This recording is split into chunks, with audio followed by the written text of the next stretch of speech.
केला खाएंगे, भरपेट खाएंगे, 1 किलो खाएंगे, 2 किलो खाएंगे और आप डायबिटीज पेशेंट भी हैं तब भी आपका ब्लड शुगर जैसे एक्सपेक्टेडली खूब ज्यादा बढ़ जाएगा ऐसा नहीं होगा, बल्कि ब्लड शुगर बहुत कंट्रोल में रहेगा। तो वो कब होता है? वो पहले दिन, दूसरे दिन, तीसरे दिन तक होने लगता है, क्योंकि वो बैक्टीरिया का कमाल होता है। तो मैं ये फॉर एग्जांपल जो किडनी के पेशेंट हमारे पास आते हैं, ढेर सारे आते हैं और आके एक लिस्ट पकड़ाते हैं कि भाई डॉक्टर ने बोला फ्रूट्स एंड वेजिटेबल और खासतौर पे नारियल पानी मत पीना और पालक का जूस और पालक भी मत खाना क्योंकि ये किडनी को खराब कर देगी। जबकि असलियत क्या है? यही तो वो दवाई है जिससे किडनी ठीक होती है। शायद डॉक्टर को पता है कि इनसे किडनी के पेशेंट तो ठीक हो जाएंगे, तो मेरे पास कौन आएगा? तो हम भरपूर खिलाते हैं। वो बोलता है हमारा पेशेंट की पोटेशियम बढ़ जाएगा। किडनी के किसी भी पेशेंट को बोलेंगे तो वो भूत की तरह पोटेशियम से डरता है। मैं किडनी के हर पेशेंट के पोटेशियम लेवल को लगातार चेक करता हूँ और मैं आपको बता सकता हूँ मेरे जीवन में जितनी 12 साल से प्रैक्टिस में हूँ, किसी का पोटेशियम बढ़ गया हो या नारियल पानी पी के या पालक का जूस पी के या पालक खा के या वेजिटेबल खा के या फ्रूट्स जिसमें ढेर सारा पोटेशियम होता है उसको खा के बढ़ गया हो, ऐसा अभी तक मैंने नहीं देखा। कारण ये मैंने क्यों नहीं देखा, क्यों नहीं हुआ? क्योंकि जब आप फ्रूट्स खाएंगे, नारियल पानी पिएंगे तो पहले तो वो इधर जाएगा, स्टमक में जाएगा, लेकिन जितना इनपुट हुआ उतना ही ब्लड में नहीं घुलेगा। वो जो गुड बैक्टीरिया है वो क्या करती हैं, उनमें से कुछ निकाल के जितना बॉडी को जरूरत है उतना धीरे धीरे फिल्टर करके डालती रहती है, राइट? और बाकी कोलोन से बाहर चला जाएगा या बाकी स्टमक में वेट करेगा। तो ये खास एक बात है बॉडी का, जिसकी वजह से हम कितना भी पोटेशियम खा लें in the form of fruits, in the form of vegetable, in the form of coconut powder, kidney के पेशेंट का पोटेशियम लेवल बढ़ेगा ही नहीं और कभी नहीं बढ़ेगा। बल्कि जब आप इस तरह के फल और सब्जी खाते हैं कच्चे फॉर्म में तो किडनी के ऊपर बर्डन कम होता है, किडनी को क्योर करने का समय मिलता है। और ऐसे पेशेंट जो डायलिसिस वाले पेशेंट है, मैं अपनी बात करता हूँ, तो 6 से 9 महीने में उनकी डायलिसिस रिवर्स हो जाती है, यानी कि डायलिसिस की आवश्यकता कम हो जाती है और बंद हो जाती है फाइनली।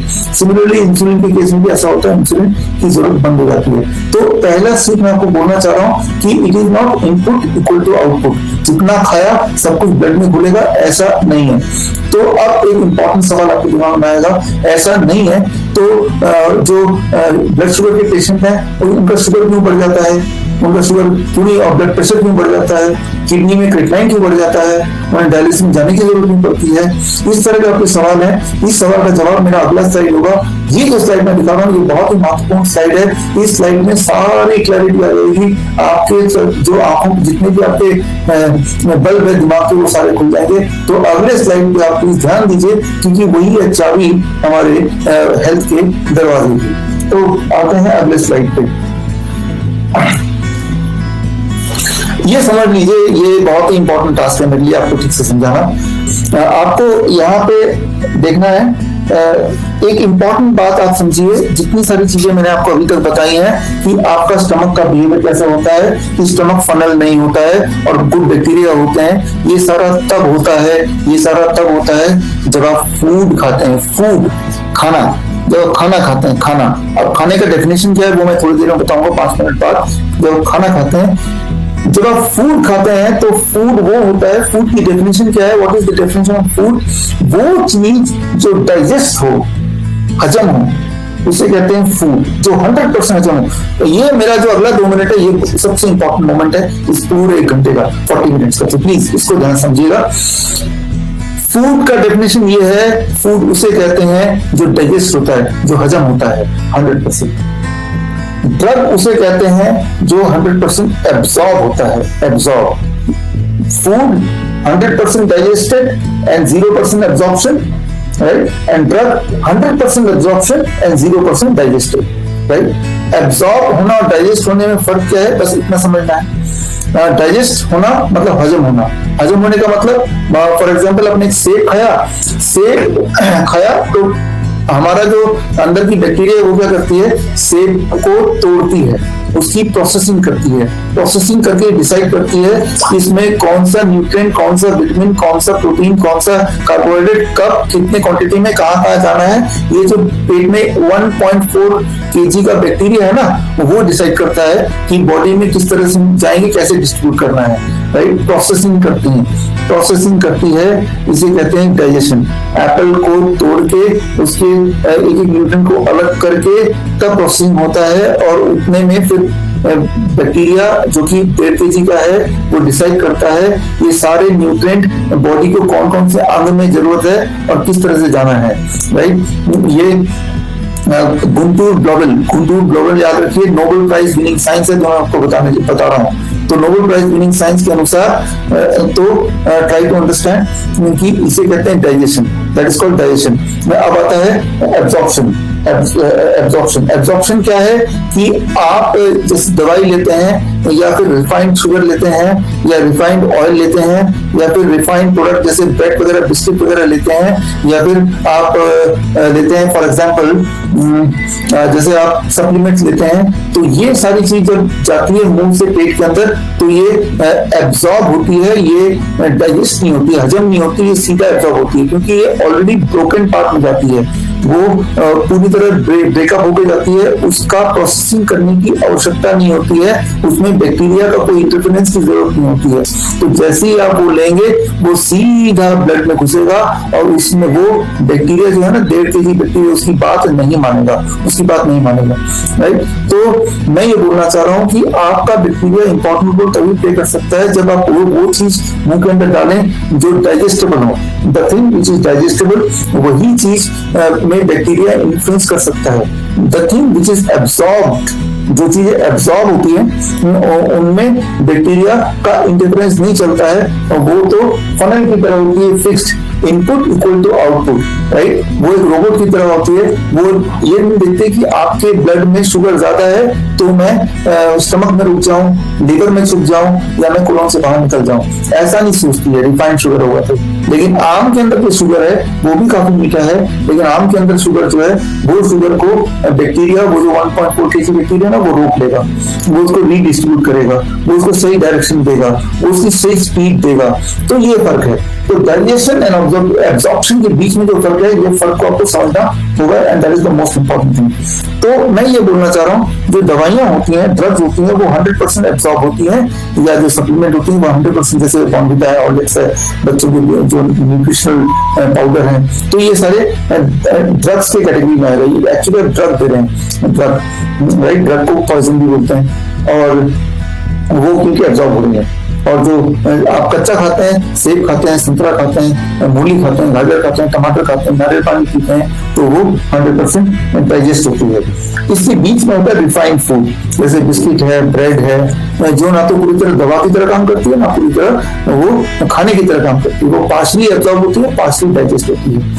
तो अब यहाँ पे इंपॉर्टेंट बात ये है कि ये है डाइजेशन, लेकिन आपका खाना डाइजेशन से जब इस तरफ शिफ्ट होने लगता है एब्जॉर्प्शन की तरफ, आप दिन भर में ज्यादा सप्लीमेंट खाते हैं, ज्यादा रिफाइंड फूड खाते हैं, ज्यादा दवाइयां खाते हैं, तो ऐसे में आपके बॉडी में जो 1.4 kg बैक्टीरिया है, उस बैक्टीरिया का जो रेशियो है वो रेशियो बदल जाता है। रेशियो कैसे बदल जाता है इसका मैं छोटा सा उदाहरण देता हूं समझाने के लिए।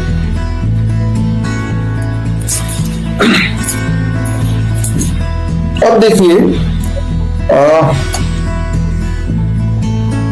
ये जो आप देख रहे हैं टाइगर, ये टाइगर बना है बहुत सारे हिस्सों से, राइट। बहुत छोटे टुकड़े हैं और टुकड़े का साइज से बना है, तो टाइगर बना है। ये एक साइज है, राइट। ये साइज अगर छोटा बड़ा हो जाए तो ये टाइगर नहीं बनेगा, कुछ और बन जाएगा, राइट। ये फिट होगा तभी ये टाइगर का रूप आपको समझ आएगा, राइट। ये फिट, क्योंकि ये जो रेशियो है, इसके साइज क्या होगा, इसका शेप क्या होगा, वो बिल्कुल फिक्स्ड है। इसका साइज, इसका शेप, सब कुछ अगर इस खाने के हिसाब से होगा तो जाके फिट हो गया, तभी जाके इसमें एक तस्वीर नजर आ रही है जो कि तस्वीर टाइगर की है। सिमिलरली आपके स्टमक में 1 किलो 400 ग्राम या 1 किलो 500 ग्राम जितने भी बैक्टीरिया है, वो हजारों तरह के बैक्टीरिया है, उसमें से हर तरह के बैक्टीरिया का कितनी क्वांटिटी होगी, राइट, कितनी उसकी पॉपुलेशन होगी, वो फिक्स्ड है।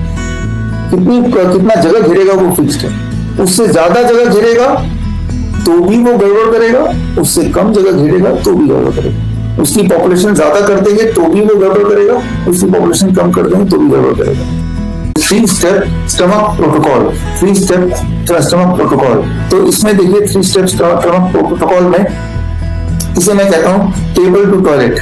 Table to toilet. पहले भी मैंने ये आपको समझाने की कोशिश की, नतीजा ये कि मेरा यूट्यूब चैनल ही उड़ा दिया गया और मेरा फेसबुक का भी ब्लॉक है। तो खैर अब लाइव में समझाने की कोशिश करता हूँ कि आपके अंदर कितनी बीमारियां हैं, वो डिपेंड करता है कितनी बीमारियां होंगी या रहेंगी कि आपका टेबल से लेके स्टमक के बीच में या टेबल से लेके टॉयलेट के बीच में डिस्टेंस कितना है, कितना टाइम लगेगा आपके खाना खाने के बाद और टॉयलेट जाने के बीच में, राइट, जितना टाइम लगेगा उतनी सारी बीमारियां हैं।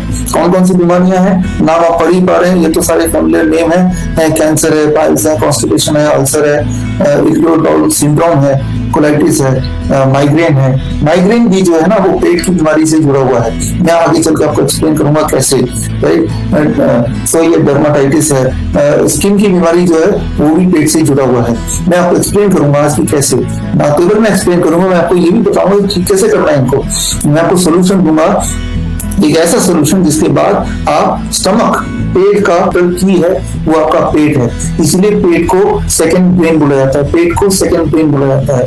बहुत सारे बॉडी के केमिकल एक्टिविटीज होती हैं जिसमें ब्रेन कमांड नहीं देता है, कमांड देता है स्टमक। स्टमक के अंदर एक और ब्रेन है जिसे कहते हैं सेकंड ब्रेन। क्या आप देखना चाहेंगे वो सेकंड ब्रेन दिखता कैसे है? चलिए अगले स्लाइड पे ये सेकंड ब्रेन दिखता कैसे है देखिए।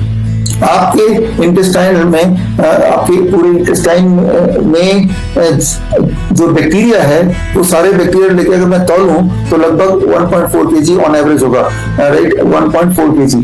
ये जो 1.4 kg बैक्टीरिया है यही है आपका सेकंड ब्रेन, यही है जितने सारे केमिकल रिएक्शंस आप सोच सकते हैं बॉडी के अंदर, चाहे वो इंसुलिन बनाना हो, चाहे वो इम्यूनिटी को कंट्रोल करना हो, चाहे ब्रेन को हार्मोन सप्लाई करना हो और जनरेट करना हो, या डाइजेशन प्रोसेस को घटाना बढ़ाना हो, वो सारा काम जो है वो 1.5 kg या 1 kg 400 ग्राम बैक्टीरिया जो है वो करता है।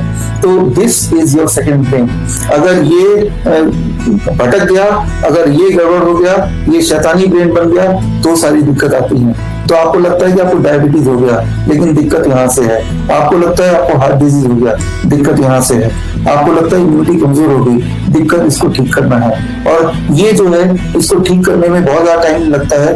पहले तो हम इसको ठीक करते हैं, जब इसको ठीक करने में टोटल टाइम लगता है 3 दिन या 4 दिन, लेकिन ये ठीक होने के बाद फिर ये बैक्टीरिया मिलकर बॉडी को ठीक करती है, उसमें लगता है टाइम। अगर वो बॉडी में स्किन में जाके गड़बड़ हुई है तो उसको ठीक करने में फिर जैसे मैंने बताया 9 महीना एक साल लगेगा।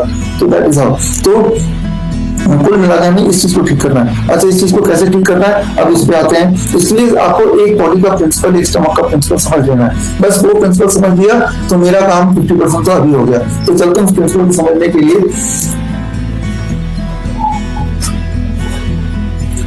एक बात समझ लीजिए कि आपका जो बॉडी है, खासतौर पे आपका जो स्टमक है, वो एक फनल नहीं है। फनल क्या होता है? जो पेट्रोल डीजल का फनल होता है, जैसे आप देख रहे हैं कि जितना आप ऊपर से डालेंगे उतना ही निकलेगा, ऊपर से जितना डाला उतना ही निकला।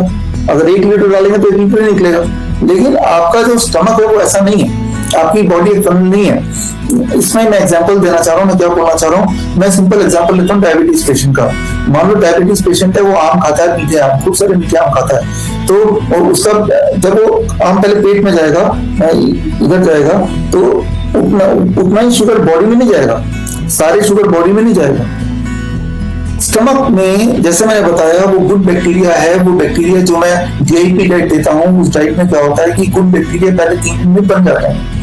गुड बैक्टीरिया जो बनने के बाद वो 1.4 kg बैक्टीरिया वो ठीक होने के बाद अब वो क्या करता है, जब आप आम खाएगा तो उसमें जो शुगर है उस शुगर को वो स्टमक डिस्ट्रीब्यूट करता है, उसको लिवर में भेज देता है, कुछ को स्टमक में रोक लेता है।